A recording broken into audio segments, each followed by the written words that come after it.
Hello, sports fans, and welcome back to Sports on the Spot. My name is Willie Charger. Today I'll be joined by Nick James. Later on, Lenny and Ronnie will be here to give us their lowdown and rundown on the sports world. A lot of things going on in sports over the past weekend. I wanted to start the show by asking Nick what he thought his big sports headline for the weekend was.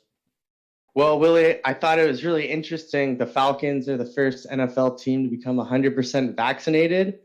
Not so much for health reasons. I think it's a good strategy, though, just to help win games, because if other teams are forfeiting, they won't have to. So better luck next year. What do you think from this weekend, Willie? My big takeaway was Fernando Tatis returning to the Padres after serving his third stint on the injured list. What did the guy do in his first game back? All he does is hit 2 home runs, hits a double. By the way, his 32nd and 33rd home runs of the season to lead the National League, and somehow manages to help the Padres score 8 runs and break their 4-game losing streak. I think that Tatis is so important to the Padres that it just shows you how he's such a difference maker. Just 1 game back, and they're able to get back to their winning ways.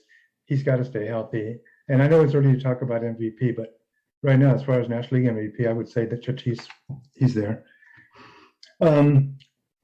I know we have a lot more to talk about in Major League Baseball, but I wanted to give Lenny a chance to do his lowdown. So take it away, Lenny. Last week's Rams-Chargers preseason game at SoFi Stadium saw yet another outbreak of fan-on-fan violence, an out-and-out free-for-all that left people bloodied in the stands. And it's happening more and more frequently. A lot of people are wondering, how can we stop it? Should we limit alcohol sales? Should there be more serious legal consequences for those who instigate attacks, and so forth? Well, I, for one, think these are the wrong questions. Let's dig into why we physically assault each other. The fact is that fighting is a tried and true model for effectively resolving disputes. When Germany tried to take over the world in the 1930s and 40s, we said, heck no, you can't do that. But you know what? They wouldn't listen. So we beat the living crap out of them with armies and navies and bombs and stuff like that. The result? Dispute resolved. Well, the same principle applies at the personal level. Let's say I'm a Chargers fan and a nearby Rams fan is loudly rooting for his team and maybe talking some smack about mine. Obviously, I disagree with his assessment of my team. But how can I convince him? Well, we could discuss the relative merits of each team, cite statistics, and so forth, but would that really determine whose opinion should prevail? Of course not. But this would.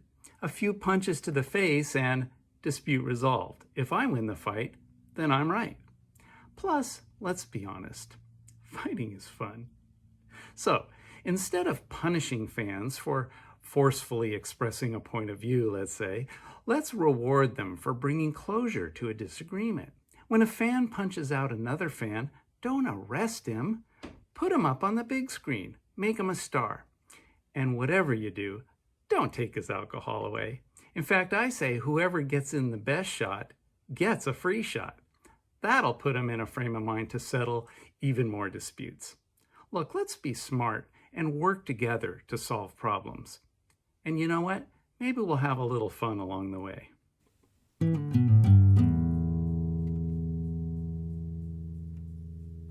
Okay, well, thank you for that, Lenny. As always, very, very informative and very, very analytical. Thanks a lot. Nick, I wanted to talk some NFL football. As you know, we just had our first preseason games taking place, and you had a number of rookie quarterbacks that made their NFL debut. If you look at the list of quarterbacks that are coming out of college, you got guys like Justin Fields, you got guys like Trey Lance, and you got guys like Mac Jones. Watching the first week, I know it's the first week of the preseason, but do any of those guys stand out to you? Yeah, Willie, I thought Fields was just doing the field of dreams thing over there in Chicago with a lot more playing time than the other guys. He had over 200 total yards running and throwing and just about 25 touches and also 2 touchdowns. So, yeah, he got to throw a lot more than Trevor Lawrence and Zach Wilson. You know, the Jets were really run heavy in that game anyways, but I thought he did a really good job. So Chicago is looking pretty solid. And with Andy Dalton as the guy they brought in, they're probably a lot more happy now with Fields. Fields is certainly a playmaker, and he can extend the play. He can make things happen. If I'm a Bears fan, I'm very, very happy about the future with that guy. As far as some of the other quarterbacks that played on the weekend, a lot's been made about Trey Lance and that 80-yard bomb that he threw the other day for the 49ers. That was a great pass, but you got to also remember that you take away that 80-yard bomb, and he was 4 for 13 for only 48 yards, and he did get sacked 4 times. So as Coach Shanahan pointed out, there was good stuff, but then there was also a few bad plays that he made. But I'm with you as far as Fields is concerned. I thought that of all the guys, and keep in mind, I didn't really watch the Trevor Lawrence play, nor did I really pay too much attention to Zach Wilson. But what I did see, I was impressed by Justin Fields. Hey, Willie, fun fact for you, that 80-yard bomb was farther than any pass Garoppolo's ever completed in the NFL. So Trey Lance off to a good start. Okay, I'll give him that, but that's only one preseason game against the backups and some other teams, so we'll see what happens. But the quarterbacks are in the news. There's still some quarterback battles that are taking place in a number of different teams. You got down in New Orleans, you've got the coach trying to figure out who's going to succeed Drew Brees after so many years. You got Jameis Winston going at it against Taysom. And of course, you also have the quarterback competition in New England between Mac Jones, the rookie, and of course the veteran Cam Newton. Of course, can't forget what's going on in Denver. You got Drew Lock and Teddy Bridgewater. So a lot of interesting things coming out of the camps as far as the NFL quarterbacks go, and we'll have to keep our eye on that. Okay, Nick, I wanted to spend some time talking about Major League Baseball. As you know, the pennant races are really heating up, and for you and I, it's the National League West that's been really important. The Giants just seem to be unstoppable these days. They just keep winning and winning. And even though the Dodgers have been incredibly hot themselves, they haven't really been able to make very much ground. The Padres are barely holding in there. Now they're in third place, but not even worse is the fact that they're now fighting to hold off the Reds for that second wild card spot. So National League West getting really, really interesting. I thought for sure the Giants would cool off, but I don't think so. It looks like they're definitely legit. Yeah, Willie, it's been a hard part of the season here where I keep looking down, checking the standings, and somehow we just keep falling a little farther behind. I'm not sure if I'm happier about the Dodgers not being in first, at least, but of course the trade-offs, the Giants are up there. So all we got to do is make that wild card spot. And if Tatis can stay healthy, I mean, he's leading the league in home runs, and how much time has he missed? So if we can just keep him healthy and get hot at the right time, it won't matter as long as we're in the tournament. Well, hopefully that move to right field will put him in less precarious situations where he might re-injure that troublesome shoulder. I wanted to talk about the American League, and who better to talk about the American League than our guru, Ronnie. Ron, you got any insight to give us on the American League? Hey guys, yeah, especially the American League is shaping up to be quite the race between the Red Sox, the Rays, and the Yankees, and the Blue Jays aren't out of it as well. So that's a really exciting playoff race. Yankees definitely have taken off since making a couple trades. I still don't really buy the Yankees. I think the Rays are the team to beat in that division. But yeah, you got the White Sox, you got the Astros. It's shaping up to be a good playoff race between both leagues. So we'll be excited for that. And yeah, Tatis, the Padres, they got a lot of work to do here. I mean, they're no shoo-in by any means. So I'll be excited to see if they can make a run. So Ron, of the American League teams that you just mentioned, which one do you think has the best chance of making it to the World Series? It's a tough question. I say the Rays. I'm a big fan of the Rays. I like the way they play. They, tinker with the lineup every day. They got great pitching. Glasnow should be coming back just in time for the playoffs. They were there last year. So I'm putting my money on the Rays.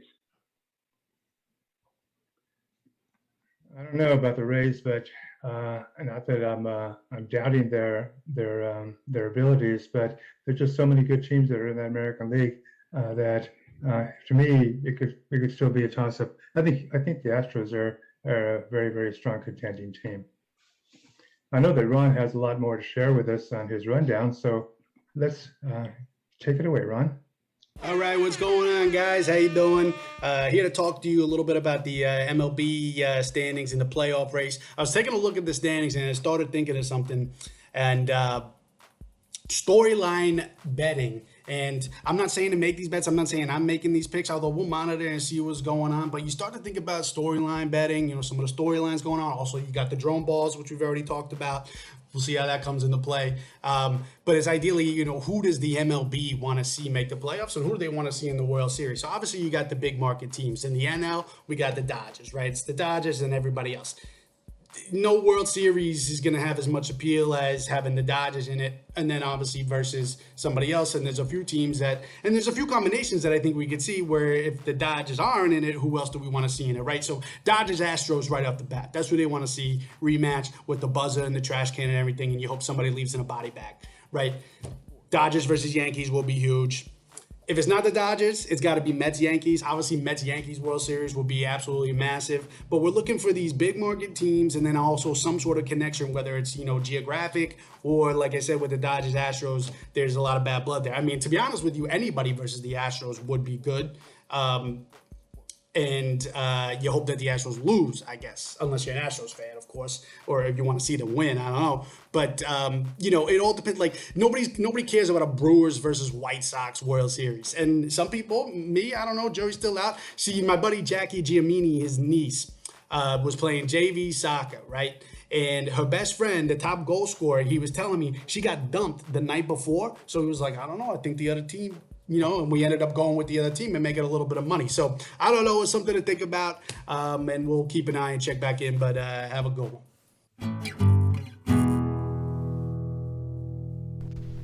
Well, thanks, Ronnie. I'm sure that was good commentary. And now it's time to reach into the mailbag and read a question from a viewer. This time it's from Santa Rosa Gal, who wrote, "Why do baseball players always slap each other's butts when they do something good?"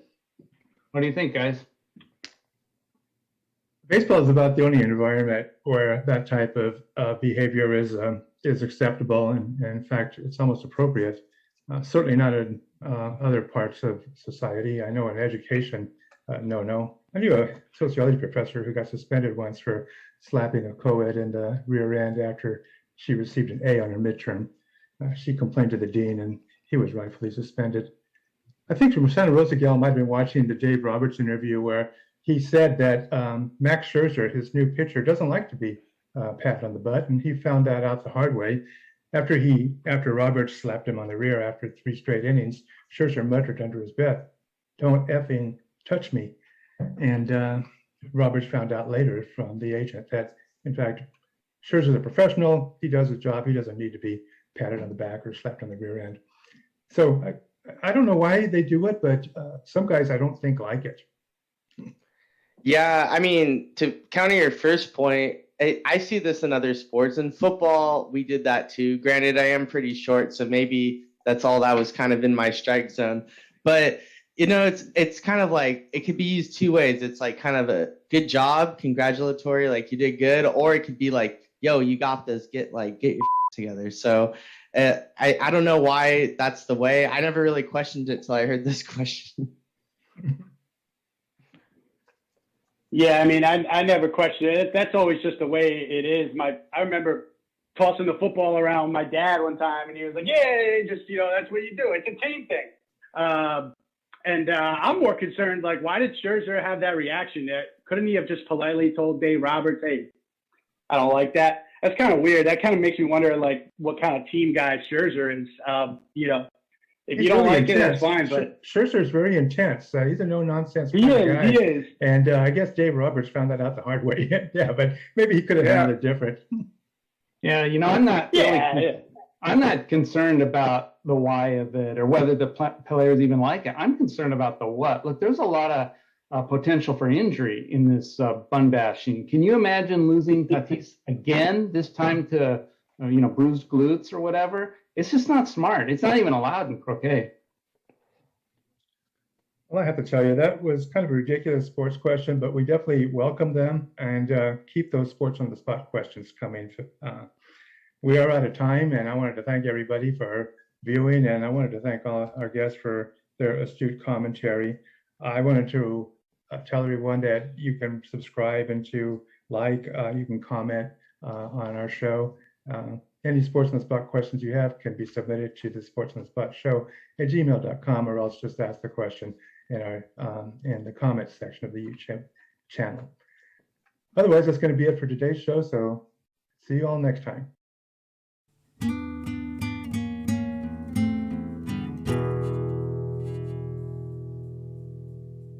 Unbelievable.